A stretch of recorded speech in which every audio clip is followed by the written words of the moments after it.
तेने निगमरत्नाचळी उपनिषदार्थाची माळी माझी खांडिली। ते तत्रिवर्गाचा अनुआरू आडवू निघाला जो अपारू तो महाभारत प्राकारो भोवता केला। भगवंताच्या कृपेने सर्व साधू संतांच्या आशीर्वादाने पुण्यसलीला इंद्रायणी मातेच्या पावन तीरावर संजीवन समाधिस्थ ज्ञानोबारायांच्या या पवित्र अशा अलंकापूर नगरीमध्ये सिद्धेश्वर भगवंताच्या या पवित्र अशा प्रांगणामध्ये सद्गुरू जोग महाराज वारकरी शिक्षण संस्था या संस्थेच्या माध्यमातून सुरू असलेली आपली ही नित्याची ज्ञानेश्वरी प्रवचन सेवा, सेवेकरता उपस्थित माऊली स्वरूप असणारे सर्व भाविक भक्त श्रोते सज्जन माता भगिनी सर्वांच्या चरणी मनोभावाने वंदन करून आपण सर्वांनी मिळून ही सेवा करायची आहे। भगवान श्रीकृष्ण परमात्मा अर्जुनाचं निमित्त करून दिव्य असा गीतेचा उपदेश करतात आणि हा गीतेचा उपदेश ज्ञानेश्वर महाराजांनी ज्ञानेश्वरीच्या माध्यमातून सुलभ रीतीने आपल्याला सांगितलेला आहे। 18व्या अध्यायाचा विचार सुरू आहे। 18व्या अध्यायातील 35 क्रमांकाची ओवी तिचा विचार आपला सुरू झालेला होता। 18वा अध्याय हा कलश अध्याय आहे।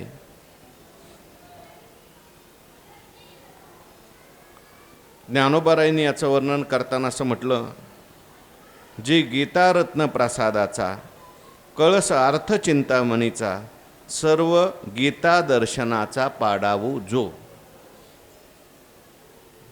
ज्ञानोबारायांनी गीतेला मंदिराची उपमा दिलेली आहे। ज्ञानोबाराय हे श्रीमंत आहेत आणि म्हणून ज्ञानोबारायांचं मंदिर गीतारूपी मंदिर तसंच आहे। ज्ञानोबारायांनी ज्ञानेश्वरीमध्ये साहित्य सोनियाच्या खाणी भरलेले आहेत गुरुकृपेने आणि म्हणून ज्ञानोबारायांनी हे जे गीता मंदिराचं वर्णन केलं आहे, गीतारूपी मंदिर जे आहे ते रत्नाचं मंदिर आहे। याच्यामध्ये असलेलं एक एक अक्षर म्हणजे काय आहे? रत्न आहे। एक एक श्लोक म्हणजे रत्न आहे। आणि या रत्नरूपी गीतारूपी प्रसादाचा, गीतारत्न प्रसादाचा कळस जर कोणता असेल तर तो कळस अर्थ चिंतामणीचा, म्हणजे गीतेचा सगळा अर्थ जो आहे तो त्या ठिकाणी प्रगट करणारा चिंतामणी म्हणजेच 18वा अध्याय। चिंतामणी समोर जर आपण एखादी चिंता प्रगट केली तर आपण जे चिंता प्रगट करतो ते आपल्याला तो देतो। का चिंतामणी झाली हाती सदा विजय वृत्ती मनोरथी तैसा मी पूर्ण काम निवृत्ती ज्ञानदेव म्हणे। हा, धवळारी चिंतामणीचा जरी पहुडला होय दैवाचा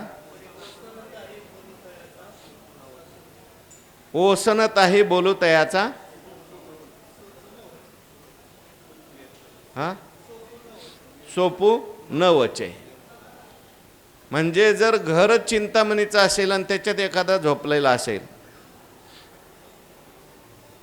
तो बरळला तरी जे आहे, समजा बरळला पंचपक्वान्न पाहिजे, लगेच पंचपक्वान्नाचं ताट। तसं हा 18वा जो अध्याय हा चिंतामणी आहे, पण हा अर्थ चिंतामणी, अर्थ चिंतामणीचा आहे। म्हणजे याच्यातला जो अर्थ आहे हा तुम्हाला चिंतामणी सारखं फल प्राप्त करून देणारा आहे।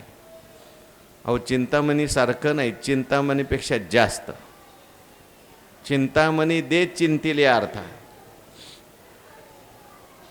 याला याचं चिंतन करायची तुम्हाला गरज नाही।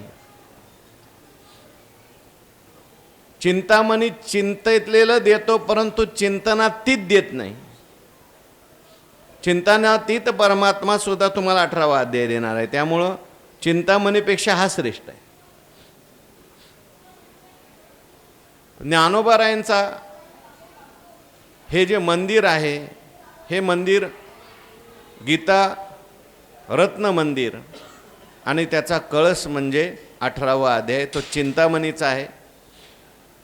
म्हणून त्या 18व्या अध्यायाचं वर्णन करत असताना ज्ञानोबारायांनी परत हे गीतारूपी मंदिर सांगितले.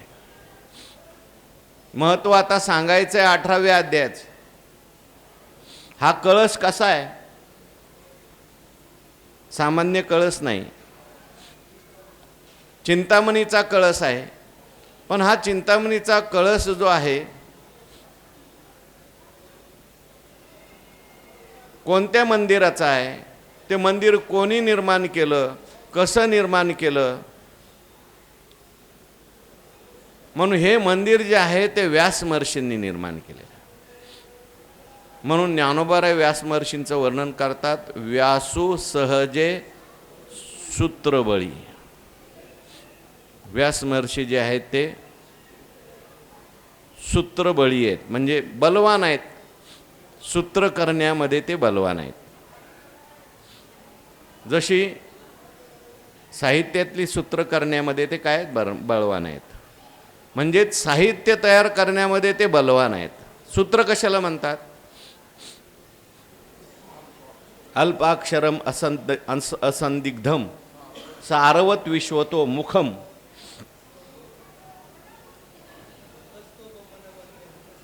अस्तोभम अनवद्यंच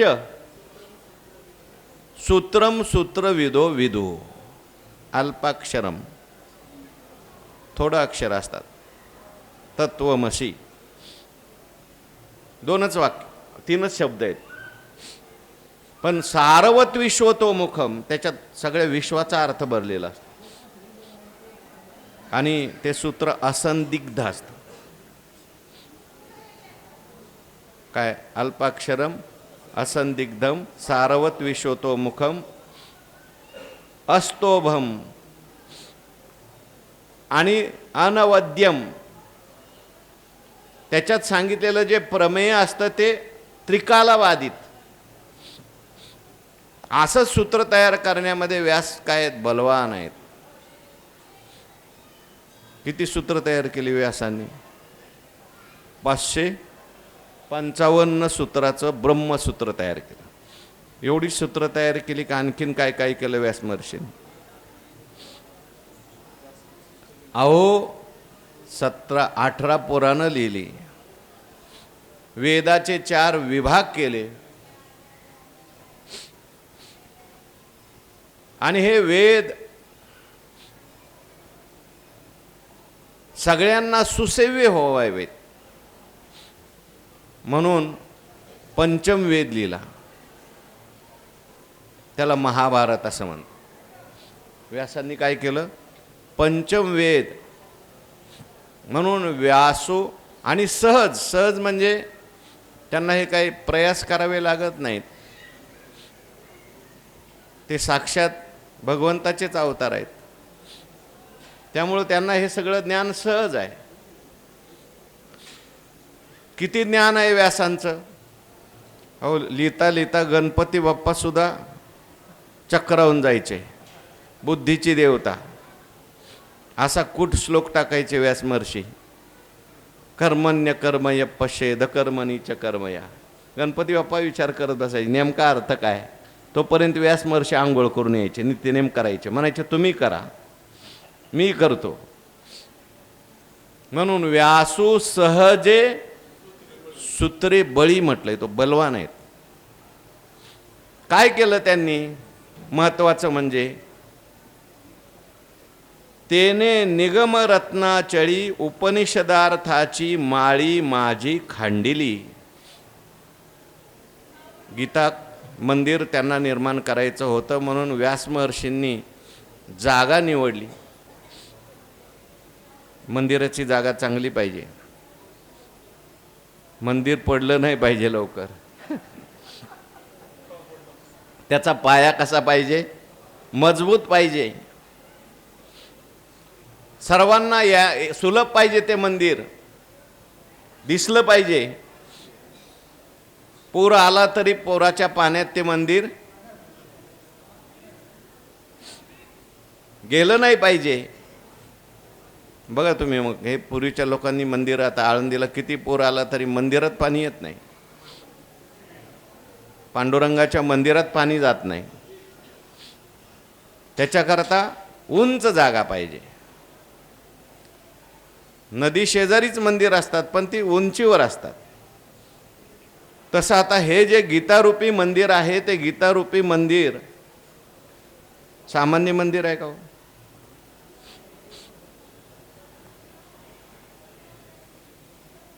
ते मंदिर उभं करायचं गीता मंदिर, त्याची जागा कुठं शोधली? व्यासमहर्षींनी त्याची जागा शोधली, ते म्हणजे निगम रत्नाचळी. निगम म्हणजे वेद. नितराम गमयती इति निगमः. वेद जो असतो तो आपल्याला परमात्मा स्वरूपाच्या ठिकाणी निश्चितपणे घेऊन जातो, म्हणून त्याला म्हटलंय निगम. असा असलेला वेद, पण तो वेदरूपी रत्न, वेदाला रत्न म्हटलंय. रत्न जसं प्रकाशक असतं, रत्न जसं अमूल्य असतं, रत्नाच्या प्रकाशात सगळं काही दिसतं, तसं वेदामध्ये जे आलेले मंत्र आहेत ती सगळी रत्न आहेत. ज्ञान करून देणारी आहेत. म्हणून वेदाचं किती वर्णन केलं ज्ञानोबारायांनी. हिताहिताचा दीपू, जगी समान सकृपू. जो हिताहिताचा दीपू, तो अमान्य केला बापू वेदू जेने. जगी समान सकृपू, जो हिताहिताचा दीप. एवढंच घ्या आता, हिताहिताचा दीप. सकृपू म्हणले, परंतु त्याला कृप नाही म्हणले. नाही श्रुती पुरवती माऊली जगा, पैगा अहितापासून काढती. हित देऊनी वाढविती. माऊली आहे वेद, ज्ञान आहे वेद. आणि असा असलेला वेद, ह्या वेदात असलेली अनेक रत्न आहेत. आणि ती रत्न आणि त्या वेदरूपी रत्नाचा हा पर्वत निवडला. पर्वत म्हणजे स्थिर, निश्चळ असतो. वेदातलं जे ज्ञान आहे ते कसं आहे? निश्चळ ज्ञान आहे. त्यात कधी बदल होत नाही. अपौरुषय वेद आहे. वेदाने जो सिद्धांत सांगितला त्याच्यात कोणी बदल करू शकत नाही. वेद काय म्हणतोय ते सगळं त्याच्यानुसार मग शास्त्र चालतात, त्याच्यानुसार स्मृती चालतात, पुराणं चालतात. म्हणून असा असलेला वेदरूपी रत्नाचा पर्वत, तो काय केला? त्याच्यावरचं पठार शोधलं. पर्वत जरी असला तरी पर्वताच्या सगळ्याच भागात मंदिर बांधता येत नाही. हो, काही भाग एकदम कड्याचे असतात, तिथं कुठं मंदिर बांधता? पर्वताचा एखादा सपाट भाग बघावा लागतो, सुलभ भाग बघावा लागतो. आणि त्या पर्वताचा, वेदरूपी रत्न पर्वताचा शिखरावरील असलेला एक सपाट भाग बघितला, माळ बघितला. माळ का म्हटलंय उपनिषदाला? माळावर काय उगवत नाही जास्त. तो का म्हणे वाळवंट, तिथं काय उगवत नाही.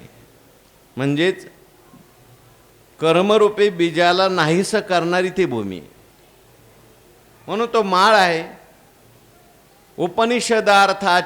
उपनिषदार्थाची माळी माझी खांडली म्हटले. उपनिषदाचा जो काही अर्थ आहे तोच कोणी माळ. उपनिषदाचा अर्थ काय? परमात्मा.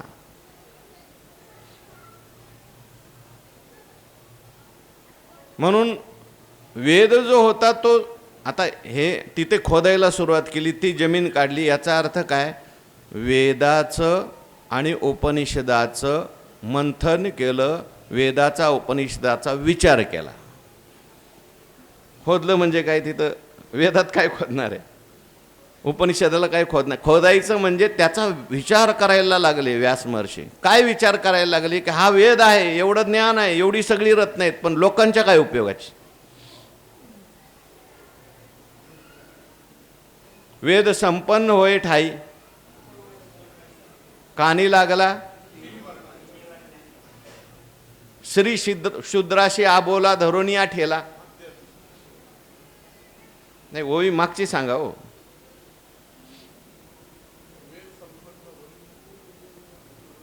नाही, श्री शूद्रा आबोला धरोनिया ठेला. वेद अत्यंत कृपण झाला, तो त्रिवर्णाच्या कानी लागला, श्री शूद्राशी आबोला धरोनी ठेला अद्यापी. ते मागील ते वेदालाच त्या ठिकाणी असं वाटायला लागलं की आपण सगळ्यांना सुलभ नाही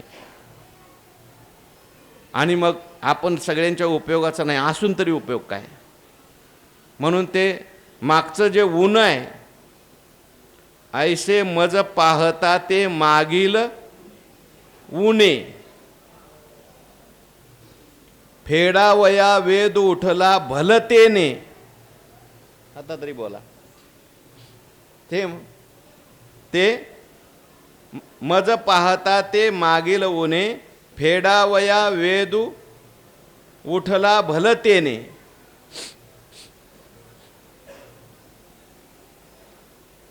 वेदानेच विचार केला की आपल्याला आता चांगलं सगळ्यांना सुसेव्यता मिळाली पाहिजे, याच्याकरता तो वेदच गीतेच्या रूपाने व्यास महर्षींच्या डोक्यात शिरला किंवा व्यास महर्षींच्या माध्यमातून प्रगट झाला. ते अर्ध टोक राहिलं ना, ते मागील ऐसे मज पाहता ते मागील ऊने, फेडावया गीतापणे, वेद उठला भलतेने सेव्यवाय. असं वेदाची सुसेव्यता, म्हणून वेदाची सुसेव्यता ते हे जान गीता. श्रीकृष्णे पंडुसुता सांगितली, बरोबर. म्हणून वेदाचा विचार व्यास महर्षींनी केला, उपनिषदाचा विचार व्यास महर्षींनी केला, आणि सगळ्यांना सेव्य झाली पाहिजे म्हणून खांदायला सुरुवात केली. खांदायला सुरुवात केली म्हणजे विचार करायला सुरुवात केली, मंथन करायला सुरुवात केली. कशा पद्धतीने आपल्याला हा वेद उपनिषद सगळी लोकांच्या पर्यंत देता येतील. म्हणून उपनिषदार्थाची माळी माझी खांडिली.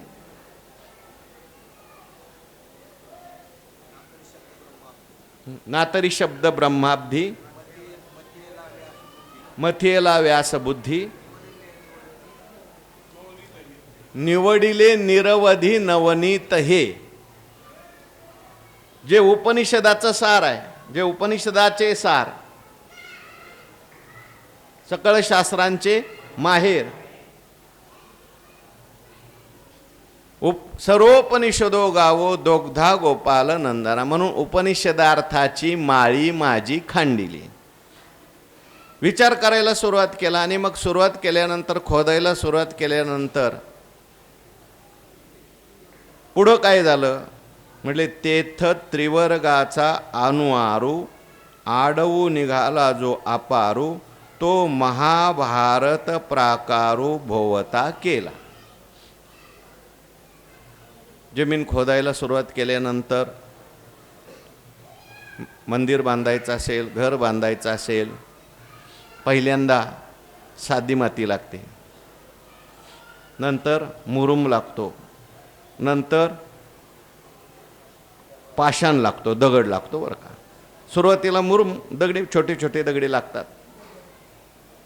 उपयोगाचं सगळंच असतं, माती कुठेतरी उपयोगाला येते, दगडही कुठं उपयोगाला येतात.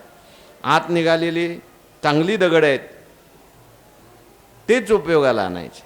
व्यास महर्षींनी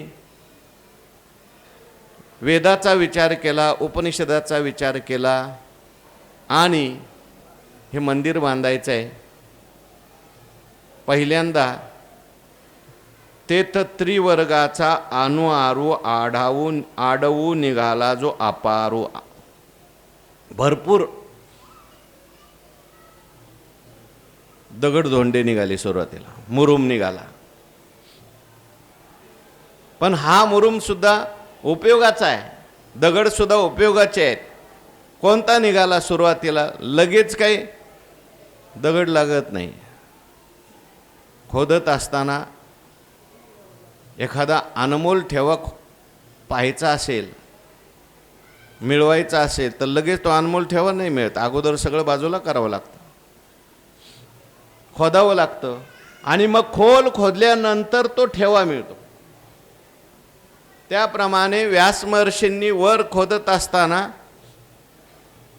म्हणजे उपनिषदाचा वर विचार केला, म्हणजे उपनिषदाचा प्रवृत्तीच्या दृष्टीने विचार केला. या उपनिषदाचा, वेदाचा सामान्य लोकांना काय फायदा आहे? सामान्य लोकांना मोक्षापर्यंत नेण्याकरता सुरुवातीला काय आवश्यक आहे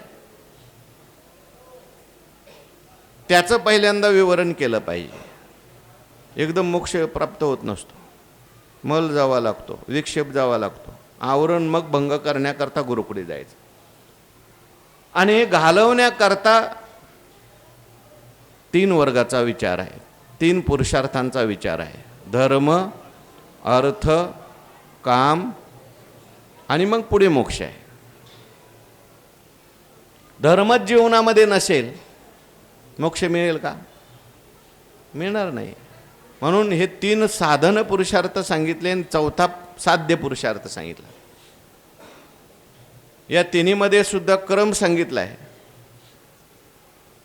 धर्माला धरून अर्थ आणि काम पाहिजे, म्हणजे मोक्ष नावाचा 4था पुरुषार्थ मिळेल. अर्थही पुरुषार्थ आहे, कामही पुरुषार्थ आहे, फक्त तो धर्माला धरून पाहिजे.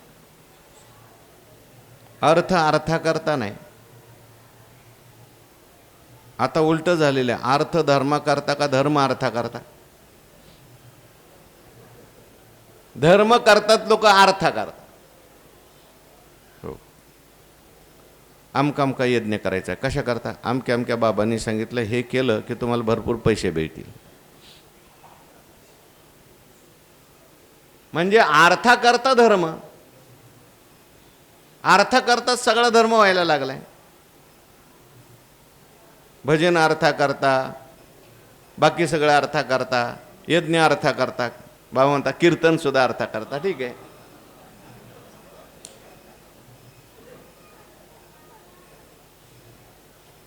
अर्थाकरता धर्म आहे का धर्माकरता अर्थ आहे? अर्थ मिळवायचा आहे. जोडून या धन उत्तम व्यवहारे उदास विचारे वेचुकरी. अर्थ मिळवायचा आहे, परंतु तो धर्माकरता मिळवायचा आहे, धर्माने मिळवायचा आहे. मग तो अर्थच तुम्हाला मोक्षाकडे घेऊन जातो. आपल्याकडे काम सुद्धा पुरुषार्थ आहे. महाभारतात हे सगळं सांगितलंय कथेच्या माध्यमातून. अर्थाच्या कथा आहेत, अर्थ कसा मिळवायचा. पांडवांनी सुद्धा अर्थ मिळवला, त्यांचं राज्य त्यांनी मिळवलं, पण धर्माने मिळवलं. दुर्योधनाने जे मिळवलं होतं ते सगळं धृतराष्ट्राने भांडणं होतील म्हणून समजून सांगितलं त्या युधिष्ठिराला. युधिष्ठिराचं एवढी भावना त्या धृतराष्ट्रावर. काका आहेत आपले, मोठे आहेत आपल्यापेक्षा, त्यांचं ऐकलं पाहिजे. आणि त्याच्या मनात कधीच ह्याचं चांगलं व्हावं असं वाटत नव्हतं. पण युधिष्ठिर म्हणजे धर्मराज. ते म्हटले बाबा इथं तुम्ही घरात एका घरात राहतात, घरात राहिलं की भांड्याला भांडं लागणार, त्यापेक्षा तुम्ही काय करा, तिकडं आपलं काय त्याला म्हणतात खांडववन, तिकडं तुमचं स्वतंत्र करा काय करायचं असेल. माझ्या पोराला ताप नको. असं मनात म्हणत असेल. पांडव तिथे गेले आणि तिथं खांडव वनात इंद्रप्रस्थ तयार केलं. जो कर्तृत्ववान आहे ते कुठेही गेला तरी सुद्धा काहीतरी मिळवणार, यश मिळवणार, कीर्ती मिळवणार. आणि जे कर्तृत्ववान नाही त्याला सगळं दिलं तरी घालवणार काही दिवसात. पांडवांना सगळं मिळालं, ते पाहवलं नाही. दुर्योधनाला म्हटलं, बाबा त्यांनी आपल्यापेक्षा चांगलं घर बांधलं, मला ते काही सहन होत नाही, मला रात्री झोप येत नाही, काय करायचं? त्यांना इकडं बोलवा, द्यूत खेळायला लावतो, कपटाने त्यांना पराजित करतो, म्हणजे त्यांचं परत मला मिळेल. त्याच्यात सुद्धा धृतराष्ट्र सहकार्य करत होता. पण बाबांनी सांगितलंय ना, काकांनी सांगितलंय ना द्यूत खेळायला. खरं तर धर्मराजाला दूत खेळणं आवडत नव्हतं. काकाची आज्ञा म्हणून आला, मोठ्यांची आज्ञा म्हणून आला बिचारा. काय करणार? त्याला काय माहिती काकाचं कपट काय आतून. खेळायला लावलं, परत दिलं. ते द्रौपदीचं प्रकरण झालं, परत दिलं. परत त्या ठिकाणी कपट दूत खेळायला बोलवलं. पांडव म्हणायचे बाकीचे, आता तरी सावध हो, मागच्यासारखंच करील. ठीक आहे, मला सगळं कळतंय, पण काका सांगतायत ते ऐकलं पाहिजे. धर्म होता म्हणून महाभारतामध्ये धर्म किती ठिकाणी सांगितला, कसा सांगितला, धर्मराजाकडे कसा धर्म होता, किती विचार सुंदर सांगितले पहा. एकदा ते बसलेले असताना, वनवासात असताना अग्निमंथन करण्याचं लाकूड घेऊन एक हरिण पळालं. ज्या झाडाखाली बसले होते ते हरणाच्या शिंगात ते लाकूड गुंतलं आणि गेलं पळून. ज्या ब्राह्मणाचं ते लाकूड होतं मंथन करायचं, अग्निमंथन करायचं, तो ब्राह्मण आला, म्हटला माझं लाकूड तुम्ही इथं बसले, ते हरिण घेऊन गेलं. भीमाने लगेच सांगितलं अर्जुनाला, जा बाबा ते लाकूड घेऊन ये. ते हरणाला गेला तो अर्जुन गेल्यानंतर तिथं यक्ष बसलेला होता. यक्षाने प्रश्न विचारली, हा पाणी पिला, यक्षाने शाप दिला, मरण पावला. अर्जुन गेला, भीम गेला, नकुल, सहदेव, शेवटी धर्मराज गेले. धर्मराजाने त्या यक्षाच्या सगळ्या प्रश्नाची उत्तरं दिली. तो म्हणला, मी तुझ्यावर प्रसन्न झालो. हे मेलेले त्यातला कुठला एक भाऊ जिवंत करायचा असेल तर मी करील. कोणता करायचा आहे? तो म्हटला, नकुलाला करा. म्हणजे तुझ्या सख्या भावाला का म्हटला नाही करा? म्हटला, सख्खा नको म्हणे. का? माझ्या आईचा मी एक आहे, दुसऱ्या आईचा पण एक असला पाहिजे. समता होते त्याच्या अंतकरणामध्ये. स्वर्गारोहणाला जाताना इंद्र रथ घेऊन आला. बसा महाराज रथात, मी एकटा बसणार नाही. कुत्रं होतं बरोबर, म्हणजे कुत्र्याला घ्या. स्वर्गात जाताना तिथं अडवलं, म्हटलं अहो कुत्र्याला घेऊन वर जाता येत नाही, मलाही नको स्वर्ग म्हटलं. ते कुत्रं नव्हतंच, धर्मच होता. गेल्यानंतर नरकामध्ये थोडं नरकाचं दृश्य दाखवलं जाताना. त्याचे भाऊ सगळे काही नरकात गेलेले होते, बांधव समजा, असं दाखवलं बरं का, खरं गेले नव्हते. त्यांना हा धर्मराज गेल्यानंतर म्हटले, बरं वाटतंय जरा, तू इथं आल्यामुळं आम्हाला शांती वाटते, समाधान वाटते, नको जाऊ दादा तू इथून पुढं. विनंती केली इंद्राला, नका मला नेऊ, मला इथंच राहू द्या, माझ्यामुळे यांना जर शांती वाटते ना. कारण धर्मराज जिथं जायचा तिथं शांती समाधान आपोआप यायचं असं म्हणतात. मग इंद्रदेवाने सांगितलं, हे भाऊही नरकात नाहीत, तुलाही नरकात ठेवायचं नाही इथं. मग हे मला दिसलंच का? म्हणजे एकदा अर्ध खोटं बोलला होता, त्याचं फल आहे हे. अर्ध नरोवा कोंजरोवा म्हटला ना. मग माणूस पाप केलं की त्याचं फल दृश्य दिसतं. ज्या अर्थी दुःखाची वृत्ती होते त्या अर्थी कुठंतरी पाप घडलंय. मला हे सांगायचंय, महाभारतात धर्म सांगितलेला आहे, अर्थ सांगितलेला आहे, पण इथे